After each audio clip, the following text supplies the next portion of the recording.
Nouveau rendez-vous de votre émission. Merci de nous renouveler votre fidélité. À ce numéro d'Afrique Innove, nous allons nous mettre l'eau à la bouche à travers des produits de pâtisserie au goût singulier qu'on ne trouve qu'au Togo. Il s'agit de pain, des croissants, des pizzas et autres, généralement faits avec la farine de blé, revisitée à Lomé avec des farines de manioc, d'igname ou de patates douces. À l'ère où la consommation locale traîne encore à s'ancrer dans nos habitudes, notre initiateur des pains manioc en a fait une véritable mission. Pour découvrir l'une des dernières prouesses en produits de boulangerie au Togo, il faut sortir un peu de Lomé. Après une vingtaine de kilomètres parcourus au nord-est de la capitale, destination Zanguera. C'est dans ce bâtiment à la façade presque effacée que sont réalisés des pains au goût unique au Togo. Nous avons le pain manioc. Nous avons le pain manioc qui est fait en base un peu de blé avec de la farine de manioc transformée chez nous-mêmes ici. Nous prenons la patate douce également, dedans orange là, la patate douce orange, pour faire également les biscuits, pour faire le pain et les croissants, les friands et autres. Nous prenons également l'igname. Nous faisons cuire l'igname ici pour faire également du pain, des produits de pâtisserie et boulangerie. Nous faisons le 100%. On prend tous ces produits-là pour faire 100% des produits de pâtisserie et à 50, 70 voire 90% d'incorporation avec un peu de blé seulement pour avoir les mêmes produits que ceux de la boulangerie à base de 100% blé. Dès que nous avons commencé, beaucoup de gens ne s'intéressaient pas, ils disaient mais ça c'est encore quoi. Mais à force de déguster, à force de prendre, par curiosité, ils ont aimé le produit.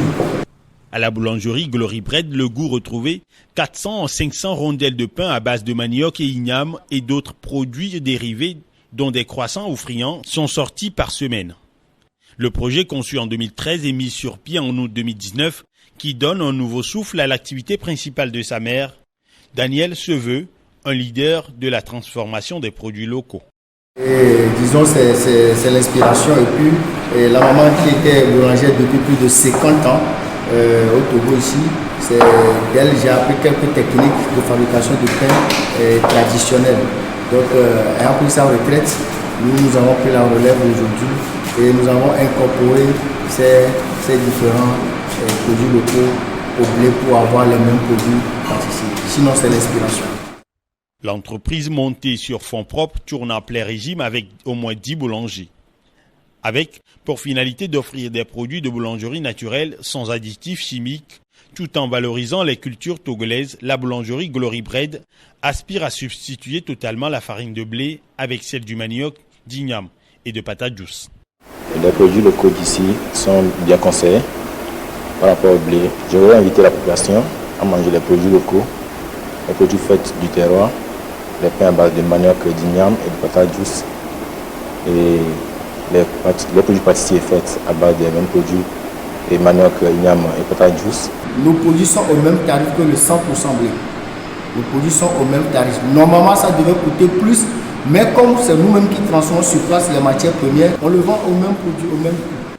Les produits de la boulangerie de Glory Bread sont certifiés par l'Institut national de recherche agronomique ITRA et de l'Institut national d'hygiène INH. On a eu l'autorisation, on a eu l'accréditation mention satisfaisante de l'INH, l'Institut national d'hygiène, de l'ITRA. L'ITRA également a certifié tout ce que nous faisons ici parce qu'ils sont venus ici faire des prélèvements, donc ils ont certifié. Malgré les difficultés de financement, les pains au manioc, igname et autres sont peu à peu connus à Lomé. Le promoteur passe par divers canaux pour faire découvrir ses produits. Je viens de prendre du café accompagné du pain. Un pain dont on m'a dit être fait à base de manioc. Je l'ai apprécié, franchement je l'ai apprécié par rapport à sa texture et par rapport à sa légèreté. Donc c'est du bon produit. Je profite quand même de ça pour dire que c'est une bonne occasion de valoriser nos produits tropicaux. Vous voyez ? Parce que d'habitude, le pain que nous prenons tout le temps, c'est fait à base de blé à 100%. Le manioc est disponible chez nous, c'est cultivé chez nous. C'est déjà une bonne idée pour la santé. Ça donne aussi pour l'économie une plus-value. Aujourd'hui, la journée du 8 mars, j'ai été invité spécialement par le chef du quartier Agbéchi Afabovolité 2 pour pouvoir servir le post-café avec les produits du terroir, en l'occurrence le pain à base de farine de manioc et la citronnelle mélangée avec du moringa. Il y a d'autres qui le connaissent déjà, d'autres ne le connaissent pas. Et ceux qui ne le connaissent pas, ils reviennent, ils disent tonton, je peux prendre pour aller à la maison, je vais faire goûter à mes enfants, je vais faire goûter à papa à la maison. Au-delà de Lomé, les pains à base de manioc sont aussi présents à Kpalimé, à Notier, à Kara et à Dapaon. La difficulté majeure aujourd'hui, c'est la sensibilisation.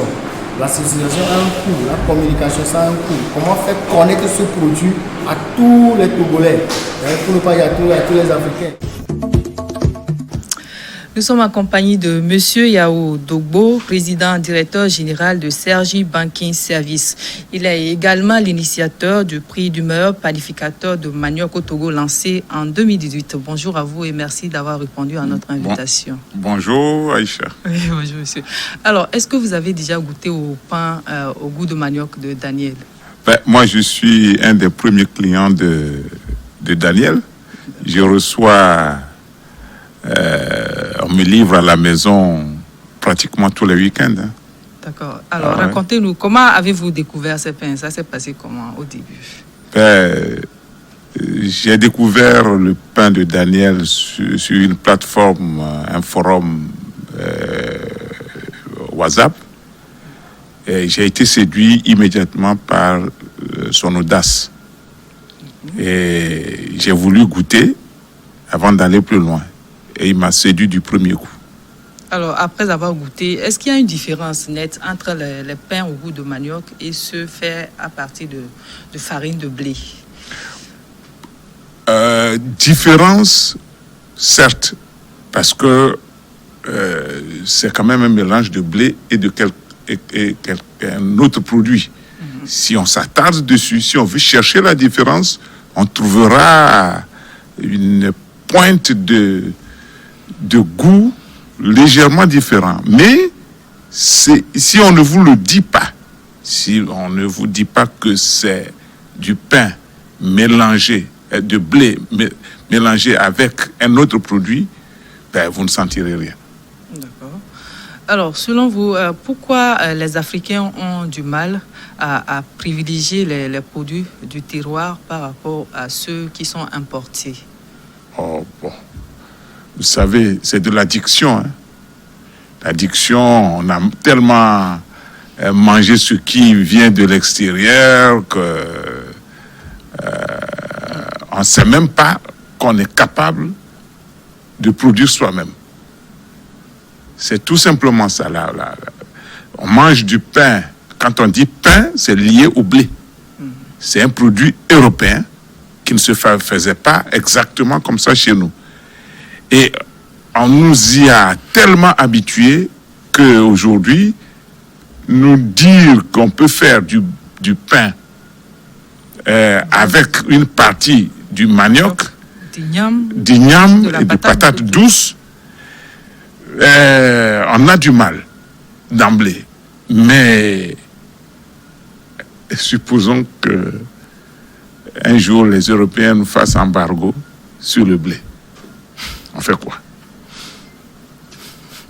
Voilà. Non, mais c'est qu'il faut s'inscrire volontairement dans cette logique de consommer local. D'accord. Alors, vous avez lancé en 2018, il y a 2 années de cela, un concours dédié aux meilleurs panificateurs de manioc au Togo. Oui. Pourquoi ce projet? Et d'abord, qu'est-ce qu'un banquier vient chercher dans le monde agricole? Oui, mais beaucoup de gens me posent la question de savoir mais, qu'est-ce que je vais chercher dans des domaines qui ne sont pas traditionnellement les miens. Je ne suis pas banquier, mais je suis au service des banques. Je suis éditeur de logiciels de gestion bancaire depuis 30 ans. Je vis de cela. Mais je n'oublie pas que je viens d'une origine villageoise, paysanne. Donc, mes paysans, mes parents, mes sœurs, mes frères restés au village cultivent du manioc. Et il faut s'en occuper. Mais j'ai appris dans la littérature qu'on peut mélanger du blé avec À l'époque, c'était jusqu'à 10% de manioc. C'était déjà un début. Et jusqu'à récemment, le ministre n'avait pas encore pris la décision d'incorporer 50%. Ce que je salue au passage. Le ministre Bataka a fait quelque chose d'extraordinaire en demandant, en autorisant qu'on puisse incorporer 50%. Il sauve ainsi nos paysans. Je vous parle de 6 milliards d'opportunités, 6 milliards de francs CFA d'opportunités que nos paysans peuvent gagner. Alors, est-ce que de ma position on va dire, entre griffes banquier, je peux ne pas saisir cette opportunité pour nos paysans? C'est ce que je fais d'abord. Alors, mes paysans ne vont pas, eux, transformer ce manioc-là directement. Il faut que ça passe entre les mains expertes de boulanger. Alors, la réflexion se poursuivant, il fallait susciter des vocations de boulangers qui vont prendre en main tout ce pan-là, tout ce trésor qui doit nous revenir. Et c'est ainsi que nous avons réfléchi et nous sommes dit qu'il faut encourager la panification du manioc. Et ça ne peut se faire qu'à travers, à mon niveau, à travers de concours. On a lancé le concours en 2018, mais les gens n'ont vraiment pas... Oui, effectivement, après le lancement du concours, qu'est-ce que vous avez remarqué globalement dans le secteur de la boulangerie? De la boulangerie, de panification de manioc de façon générale. Les gens ne savaient pas. Les gens ignoraient jusqu'à la possibilité d'incorporer du manioc dans la farine de blé. Et jusqu'à présent, on en parle. Mais posez la question. Rares sont les boulangers qui font ce mélange-là. Et pourtant, ce sont des opportunités.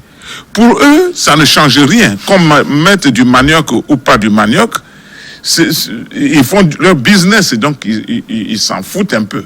C'est pas leur problème. Donc le boulanger en tant que tel n'y trouve pas un intérêt particulier.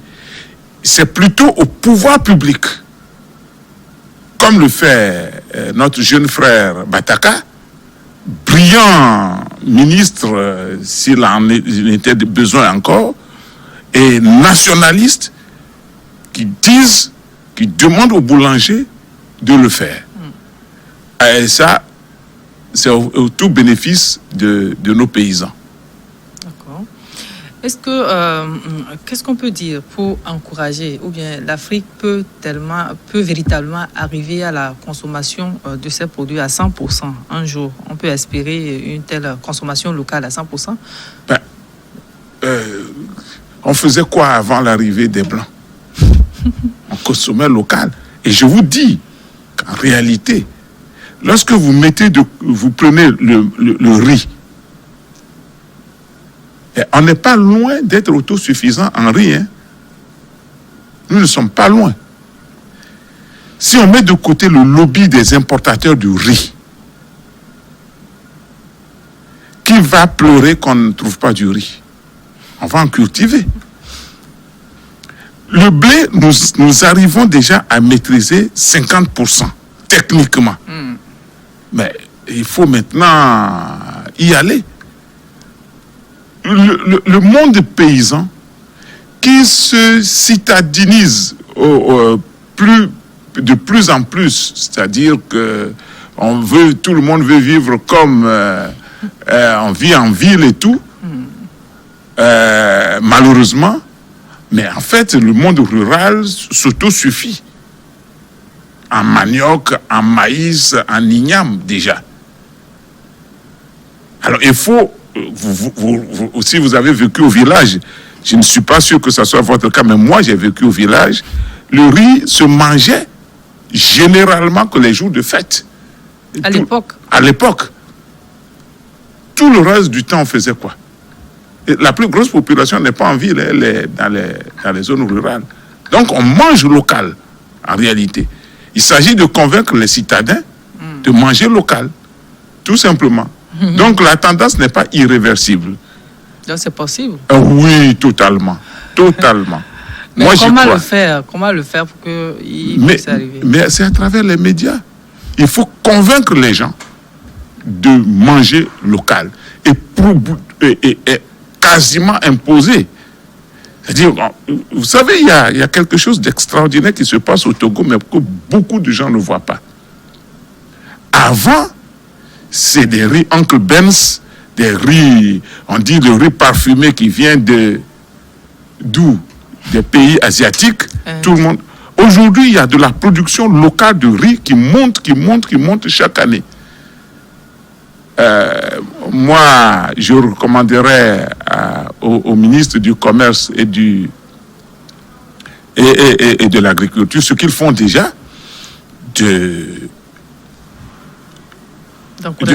d'encourager la production. Ce que le ministre de l'Agriculture fait déjà très bien. Il faut qu'il ait l'appui de tout le gouvernement, des autorités publiques, pour que la chose prenne. Parce que de l'autre côté, les commerçants qui importent du riz ne vont pas lâcher prise. Alors, je rappelle que pour la première édition de ce concours, c'est Daniel, l'initiateur de Pain Manioc, qui a été le seul concurrent en lice qui a remporté le prix. Est-ce qu'il y aura une deuxième édition? Ça fait déjà 2 ans que le concours a été lancé. Oui, et nous sommes à Cergy. Cergy, qui est une société à la pointe des nouvelles technologies.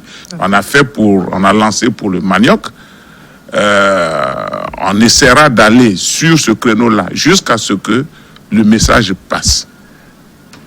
Alors, merci à vous. Est-ce que vous avez un mot de la fin? Mais oui, j'ai un mot. D'abord, remercier New World de m'avoir invité à cette émission où beaucoup vont s'étonner de me voir.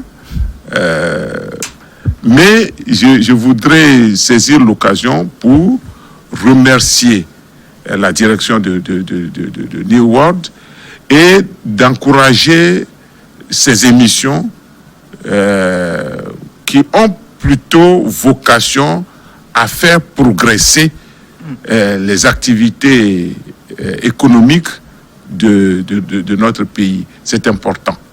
Merci à vous. C'est moi qui vous remercie.